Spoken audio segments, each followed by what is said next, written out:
আসসালামু আলাইকুম রহমতুল্লাহি ওবরকাতুহু। সম্মানিত দর্শক, বাংলাদেশ থেকে এই মুহূর্তে দিল্লিতে যিনি আছেন, কেউ বলেন পালিয়ে গেছেন, কেউ বলেন হেলিকপ্টারে করে বা প্লেনে করে তাকে রাজকীয় সম্মান জানিয়ে রয়্যাল স্যালুট দিয়ে তাকে বাংলাদেশ থেকে অত্যন্ত সম্মান মর্যাদা সহকারে দিল্লিতে পৌঁছে দেওয়া হয়েছে।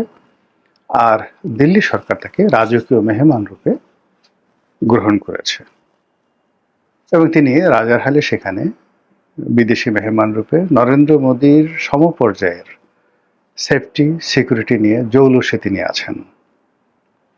বলার চেষ্টা করছেন আমরা কিছুই জানি না। তিনি সেখানে প্রাসাদে থাকেন, সেই প্রাসাদে তার সঙ্গে তার বোন শেখ রেহানা থাকেন, তার সন্তান সন্ততি জয়, পুতুল এবং শেখ রেহানার সন্তান সন্ততি অবাধে সেখানে যাতায়াত করেন। তারা ভারত সরকারের শাহী খাবার খান এবং সেখানে বসে তিনি সাক্ষাৎকার দেন, ইন্টারনেট চালান। আমরা যারা টকশো করি আমাদের সেই টকশো দেখেন। সেখানে বসে তিনি বাংলাদেশের তার হাজার হাজার নেতাকর্মীদের সঙ্গে কখনো ইন্ডিভিজুয়াল, কখনো কালেকটিভলি তিনি অংশগ্রহণ করেন ভিডিও কনফারেন্সে, কখনো কখনো অডিও কনফারেন্সে, বেশিরভাগ সময় অডিও কনফারেন্সে। তার দলের যারা নেতাকর্মী রয়েছেন লন্ডন, আমেরিকা, ফিনল্যান্ড থেকে শুরু করে হেলসিঙ্কি থেকে শুরু করে অন্যান্য যেখানে যেখানে আছেন, Europe, America, Australia, Singapore, Canada, যেখানে যেখানে যত নেতাকর্মী আছেন সবার সঙ্গে তার আন্তর্যোগাযোগ আছে। দল বেঁধে সবাই নেত্রীর সঙ্গে দেখা করার জন্য সেখানে আছেন এবং তাদের বক্তব্য অনুযায়ী শেখ হাসিনা মনে করেন বা তাকে মনে করানো হচ্ছে বা এরকম একটা আবহ তৈরি করা হচ্ছে যে you are in rest, not in exile.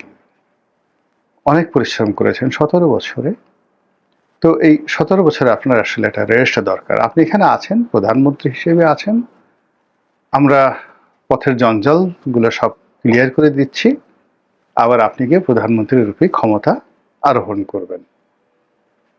এইভাবে আওয়ামী লীগের যারা অতি চালাক মানুষ, বুদ্ধিমান মানুষ, তারা প্রধানমন্ত্রী, সাবেক প্রধানমন্ত্রী তার সঙ্গে কথা বলার পরে বা দেখা করার পরে এই ধরনের অভিব্যক্তি ব্যক্ত করেছেন যে শেখ হাসিনার যে চিয়ার্স, তার চিয়ার্স মানে তার যে অনুভূতি, আনন্দের অনুভূতি, এটা অতীতের যে কোনো সময় আসছে বেশি।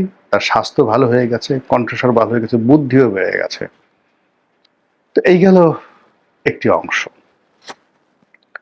অন্যদিকে ইউনূসের জামানাতে যে এই জিনিসগুলো আমরা শুনেছিলাম সেটা এখন আর শোনা যাচ্ছে না। বিচারে ফাঁসি হবে, ফাঁসি হয়েছে, আরো ফাঁসি হবে, তাকে ধরে আনা হবে। নরেন্দ্র মোদীর কোনো ওয়ে নেই শেখ হাসিনাকে বাংলাদেশের কাছে হস্তান্তর করা ছাড়া, অন্য কোনো কিছু করা ছাড়া। তো সেটা যখন ডক্টর ইউনূসের সরকারের পতন হলো, এখন উল্টো হয়ে গেছে পরিস্থিতি যে ডক্টর ইউনূসের বিচার কবে হবে, তার কি ফাঁসি হবে, এই শিশু হত্যার জন্য তার বিরুদ্ধে যে মামলা হবে সেই মামলায় তার কি ফাঁসি রায় হবে, 32 নম্বর ভাঙা রায় কি হবে, একটি সরকারকে উচ্ছেদ করার পরিণাম কি হবে, সংবিধান যাকে বলা হয় অবমাননা করা, সংবিধান শুধু অবমাননা না করা, সংবিধান লঙ্ঘন করা, এই কাজগুলো করার ফলে তার কি কি হতে পারে, এই বিষয়গুলো নিয়ে আলোচনা করার ফলে কি হলো, ডক্টর মোহাম্মদ ইউনূস এবং তারা যারা লোকজন রয়েছে সঙ্গতির কারণে কেউ আর সুস্থ নেই। তাদের সামনে বড় একটা রাজহাঁসের ডিম আনলে তারা এটাকে টিকটিকি ডিমের মতো দেখে। টিকটিকি ডিম যদি একটা টিকটিকি ডিম তারা দেখে, অবচেতন মনে তারা ওটাকে একটা গোখরা সাপের ডিম মনে করে আতঙ্কে থাকে। এরকম একটা অবস্থা তৈরি হয়েছে। এরপরে নতুন সরকার এলো।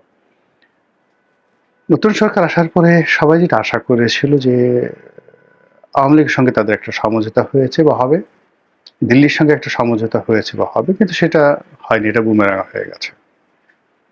শেখ হাসিনা স্বয়ং বলছেন যে আমাদের সঙ্গে বেইমানি করা হয়েছে, আমরা তাদেরকে ভোট দিয়েছি, আমাদের নেতাকর্মীদের হাতে পায়ে ধরা হয়েছিল, এই জন্য আমরা ভোট দিয়েছি এবং এই ভোট পাওয়ার পর এখন বিএনপি আমাদেরকে ভুলে গেছে, আমরা তাদেরকে ছাড়বো না, কড়াই গুন্ডায় প্রতিশোধ আদায় করব, এ সকল কথাবার্তা হচ্ছে। অন্যদিকে পশ্চিমবঙ্গে শুভেন্দু ক্ষমতা আসার পরে পুরো পশ্চিমবঙ্গের সঙ্গে বাংলাদেশের যে সীমান্ত, সেই সীমান্ত রীতিমতো তোলপাড় চলছে। প্রায় প্রতিদিন পতাকা বৈঠক হচ্ছে বিজিবির সঙ্গে, বিএসএফ এর সঙ্গে, পাল্টা গোলাগুলি হচ্ছে, বেশ কয়েকটা হত্যাকাণ্ড হয়ে গেছে, অনেক জায়গাতে কাঁটাতারের বেড়া দেওয়ার চেষ্টা করা হয়েছে, সেইগুলো বিজেপি এবং বিএসএফ তাদের মধ্যে রীতিমতো হাতাহাতির পর্যায়ে ঘটে গেছে। এবং আমাদের বিজিবি বেশ বীরত্বের সঙ্গে ওদেরকে তুই তুইকারি করে কথাবার্তা বলেছে, এবং সেগুলো আবার আমরা সামাজিক মাধ্যমে ছেড়ে দিয়ে আমরা বলছি যে সাব্বাস, এরকম বিজেপি দরকার। এরই মধ্যে শেখ হাসিনা বাংলাদেশে আসবে, একেবারে টাইম ডেট ঠিক করে বলে দিয়েছেন যে আগামী 6 মাসের মধ্যে তিনি আসবেন। আর তিনি আসার জন্য ইতিমধ্যে ট্রাভেল পাস চেয়েছেন, অর্থাৎ বাংলাদেশের যে দূতাবাস রয়েছে সেই দূতাবাসে ট্রাভেল পাস চেয়েছেন বাংলাদেশে আসার জন্য। এই ধরনের খবর প্রচার করা হচ্ছে। এই হলো অ্যাজ এ হোল। এখন এগুলো নিয়ে আমাদের রাজনীতিতে কি হচ্ছে? বাস্তবতা হলো যে যারা প্রতিপক্ষ শেখ হাসিনা তারা গালাগাল করছে, আসুন আসুন বা আসো আসো, তোমরা তো এইবার কিছু করতে পারিনি, এইবার আসো, ডলা দিয়ে দেবো, তোমাদের জন্য জেলখানা প্রস্তুত, তোমার জন্য ফাঁসির মঞ্চ প্রস্তুত। কেউ কেউ বলছে তুমি আসো, তোমাকে মোটামুটি এয়ারপোর্টের মধ্যেই আমরা একটা, যাকে বলা হয়, ডলা দিয়ে দেবো। ভালো কথা। শেখ হাসিনার পক্ষের যারা লোক তাদের বক্তব্য হলো শেখ হাসিনার অলৌকিক ক্ষমতা রয়েছে। তিনি যখন আসবেন 2 কোটি লোক এয়ারপোর্টে উপস্থিত হবে। এবং তারেক রহমান সাহেব যেভাবে বাংলাদেশে এসেছেন, অথবা শেখ হাসিনা এর আগে যে এসেছেন 1981 সনে, তার চাইতে অন্তত 3 থেকে 4 গুণ লোক বেশি হবে। এই জন্য তারা অনলাইনে প্রচার করছে শেখ হাসিনার দেশে ফেরা 2.0, মানে দ্বিতীয় যে প্রত্যাবর্তন বাংলাদেশে, এটা কবে হবে, কিভাবে হবে, এটা নিয়ে সবাই ব্যাপকভাবে প্রস্তুত। তাদের বক্তব্য হলো শেখ হাসিনা শুধুমাত্র আসবেন, এয়ারপোর্টে পাড়া দেবেন, পাড়া দেওয়ার সঙ্গে সঙ্গে সব কিছু তার নিয়ন্ত্রণে চলে আসবে, আওয়ামী লীগের নিয়ন্ত্রণে চলে আসবে। এবং একই অবস্থা কিন্তু তারেক রহমান সাহেবের ক্ষেত্রেও ঘটেছিল। তারেক রহমান সাহেব দেশে কিছুতেই আসছিলেন না। আমাদের মতো কিছু অর্বাচীন বালক আমরা বলার চেষ্টা করেছিলাম, তারেক রহমান সাহেব যদি আসেন যমুনার জল বন্ধ হয়ে যাবে, যমুনার ঢেউ বন্ধ হয়ে যাবে, কেউ যমুনার দিকে যাবে না। তারেক রহমান সাহেব যেখানে যান সেখানে মেলা মিলবে, তিনি 300 ফিটে গেলে মেলা মিলবে, তার বাসায় মেলা মিলবে, তার অফিসে মেলা মিলবে। এবং ঘটনা তাই ঘটেছে। তিনি সেখানে এসে বীর দর্পে বলেছেন আই হ্যাভ এ প্ল্যান, এবং তার সেই প্ল্যানের পিছনে সবাই ছুটেছে। আর সেই দিন থেকে, যেদিন তারেক রহমান সাহেব বাংলাদেশে পা দিয়েছেন, সেখানে সেনাপ্রধানের যেটা কর্তৃত্ব ছিল, এনসিপির যেটা কর্তৃত্ব ছিল, জামাত কিংবা ডক্টর মোহাম্মদ ইউনূসের যে কর্তৃত্ব ছিল, সব শূন্য হয়ে গেছে। সূর্যের যে মহাকর্ষণ শক্তি, সেই মহাকর্ষণ শক্তির কাছে যেভাবে সৌরজগতের অন্যান্য গ্রহ উপগ্রহ নক্ষত্রগুলো সব ভিক্ষুকের মতো ঘুরতে থাকে, এবং তাদের কোনো শক্তি, সূর্যের চারিদিকে ঘোরা ছাড়া তাদের অন্য কোনো শক্তি নাই, তদ্রূপ তারেক রহমান সাহেব যেই মুহূর্তে আসছেন বাংলাদেশে, তাকে কেন্দ্র করে বাকি যে শক্তির বলয়গুলো, তিনি নক্ষত্র রূপে তার আপন বলয়ে ঘুরেছেন। আর তাকে কেন্দ্র করে তিনি এই নির্বাচনের পরে প্রধানমন্ত্রী হওয়ার আগ পর্যন্ত তাকে কেন্দ্র করে সবকিছু করেছে। তিনি প্রধানমন্ত্রী, যেদিন থেকে আসছেন সেদিন থেকে প্রধানমন্ত্রী। তো এই যে তারেক রহমান সাহেবের যে উত্থান, বা তাকে কেন্দ্র করে বাংলাদেশে যা কিছু ঘটেছে, এটাকে অ্যাজ এ প্রিয়াম্বল হিসেবে, কিংবা এটা সংবিধানের ভাষা প্রিয়াম্বল, কিংবা ধরুন এটাকে একটা প্রাইমা ফেসি হিসেবে, এটিকে একটি উদাহরণ হিসেবে, কিংবা এটিকে একটি ফেলাছি, আপনি ভুল যদি ধরেন ফেলাছি, এই হিসেবেই আওয়ামী লীগের যারা লোকজন তারা বলার চেষ্টা করছেন যে কোথায় তারেক রহমান আর কোথায় শেখ হাসিনা। তার যে ক্ষমতা, তার যে কানেক্টিভিটি, তার যে প্রাজ্ঞতা, তার যে সাহস, তার যে শক্তি, এবং তার পেছনে যে সকল দেশি বিদেশি শক্তি রয়েছে, সেই দেশি বিদেশি শক্তির উপর ভর করে তিনি খালি এয়ারপোর্টে নামতে হবে না, দিল্লি থেকে যেদিন প্লেনে উঠবে এবং ওই প্লেনে তিনি দিল্লি থেকে রওনা করেছেন, সঙ্গে সঙ্গে সেই ছবি ইন্টারনেটে ছড়িয়ে পড়বে। সেই ছবি লাইভ টেলিকাস্ট করবে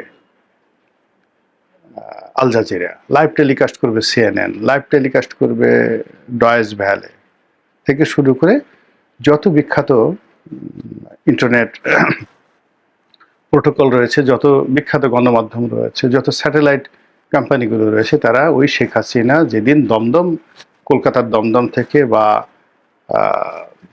ইন্দিরা গান্ধী আন্তর্জাতিক বিমানবন্দর থেকে, দিল্লি থেকে তিনি বা দিল্লির যে কোনো সামরিক ঘাঁটি থেকে যে প্লেনে করে তিনি আসবেন, ওটা যখন লাইভ টেলিকাস্ট হবে, এই আসছে, এই 1 ঘন্টা আধা ঘন্টার মধ্যে সে এই পর্যায়ে পড়ছে, এখন তার এত ডিগ্রি অক্ষাংশে আছে, এত ডিগ্রি দ্রাঘিমাংশে আসছে, এই মুহূর্তে যে কলকাতা যেভাবে লাফিয়ে লাফিয়ে বলে না, ময়ূক যারা আছে, ময়ূক রঞ্জন, তারা যেভাবে লাফিয়ে লাফিয়ে বলে এক্ষুনি শেখ হাসিনার প্লেন এই যে চাকা বের করলো, এই যে শেখ হাসিনা দেখুন দেখুন দেখুন, শেখ হাসিনা এখন এই যে তার যে প্লেন বা হেলিকপ্টারের এই জানালা দিয়ে তাকিয়েছে, ওই যে দেখুন দেখা যাচ্ছে সে বাংলাদেশের তাকিয়ে হাসছেন বা তিনি কাঁদছেন, তিনি মোনাজাত করছেন প্লেনের মধ্যে। এখন তিনি বাংলাদেশে নামার আগে তিনি তাহাজ্জুদের নামাজ পড়ছেন, রাত হলে দিন হলে তিনি এখন শুকরানা নামাজ পড়ছেন, এশিকের নামাজ পড়ছেন।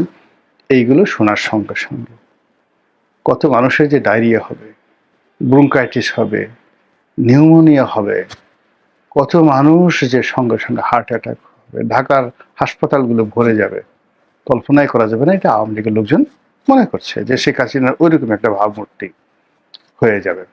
এই হল একটা। 2 নম্বর হলো যে ধরুন নিয়মতান্ত্রিক ভাবে এরকম কিছু হলো না, শেখ হাসিনা আসছেন, তাকে এয়ারপোর্ট থেকে গ্রেপ্তার করা হলো, তাকে সেখান থেকে সামরিক বাহিনী ক্যান্টনমেন্টে নিল, ক্যান্টনমেন্ট থেকে সেনা প্রহরায় তাকে কেন্দ্রীয় কারাগারে নেওয়া হলো। এর কারণ হলো ইচ্ছে করলেই তাকে আপনি ডিম মারতে পারবেন না দীপুমনির মতো, ইচ্ছে করলেই আপনি তাকে নিয়ে ওই যে একাগারের সময় যেভাবে টানা হেঁচড়া করেছেন কিচ্ছু করতে পারবেন না। এখন তার উপর যে ফোকাস, তার যে ইন্টারন্যাশনাল যে প্রেশার গ্রুপ তার সঙ্গে আছে, এবং ভারতের মতো রাষ্ট্র তাকে যেভাবে প্রোটেকশন দিচ্ছে, আপনি তার পশমের ধারে কাছে যেতে পারবেন না।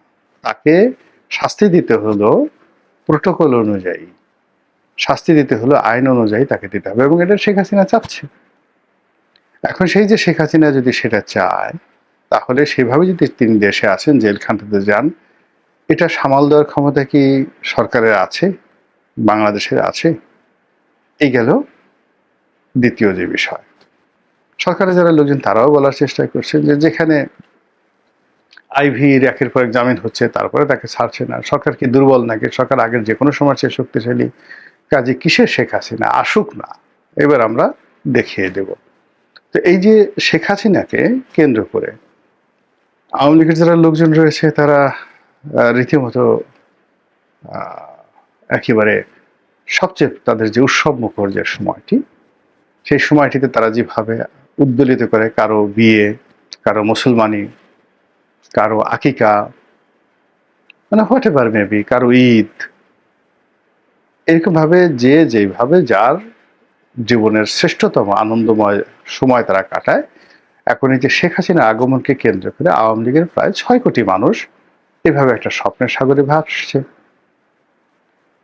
যারা দুর্বল লোক, দুর্বল চিত্তের লোক, আওয়ামী লীগের হোক কিংবা আওয়ামী লীগের বাইরের হোক, তারা কাঁপছে, থলথল করে কাঁপছে, এবং কাঁপানোর লোকের সংখ্যা বেশি। আমাদের দেশের সাহসী লোক খুব অল্প, বেশিরভাগ মানুষের ভীরু। এদের যে কোনো একটা সমস্যা হলে নাভির গোড়ায় চিন চিন চিন চিন করে, এদের অনেকের অন্ডকোষ পেটের মধ্যে চলে যায়, এদের অনেকের 1 মাসের কোষ্ঠকাঠিন্য মুহূর্তের মধ্যে ডায়রিয়া হয়ে যায়, এদের হার্ট অ্যাটাক হয়, এরা অনেক সময় ফেল ফেল করে তাকিয়ে থাকে ভয়ে পড়ে, মুখ রক্ত শূন্য হয়ে যায়, এবং এরা কানে শোনে না। এমন বিপদ আসে, সেই বিপদের সময় তারা কানেও শোনে না। এদের সংখ্যা সব দলে বেশি। এই লোকগুলো ভয় পাচ্ছে, সেখানে যদি আসে তাহলে আমাদেরকে কি মরিচ ডলা দেবে, নাকি ওই যে পাটাপুতের মধ্যে ফেলে যেভাবে বাটে ওইভাবে আমাদের বাটবে, নাকি হামান দিস্তের মধ্যে ফেলে পান যেভাবে ছ্যাঁচে ওইভাবে কি আমাদের ছ্যাঁচবে? মানে নিজেরা নিজেরা নিজেদের যে কর্মকাণ্ড হয়তো আমরা জানি না, কেউ জানি না, কিন্তু সে তো জানে। জি আল্লাহ, আমি হয়তো গণভবনের এই একটা হাঁস নিয়েছি, হে আল্লাহ আমি তো ওই যে গ্রামের অমুক এক আওয়ামী লীগ নেতার সেই গরু চুরি করেছি, হায় আল্লাহ আমি তো ওই আওয়ামী লীগ নেতার বাসায় গ্রিল ভেঙেছি। এরকম যে যার মতো করে যারা এই গত 2 বছরে যা কিছু করেছে, বা কেউ হয়তো বলতে পারে হায় আল্লাহ আমি তো কিছুই করিনি, কিন্তু আমি মনে মধ্যে শেখ হাসিনাকে গালাগালি করেছি, তুমি তো সাক্ষী, এখন আমার কি হবে? এইভাবে যে যার মতো করে জাহান্নাম বানিয়ে থর থর থর করে একটা গ্রুপ কাঁপছে। তো এই যে আনন্দ এবং হাসি এবং কান্না, এই কান্নার মধ্যেই সময় চলে যাচ্ছে নিরন্তর গতিতে।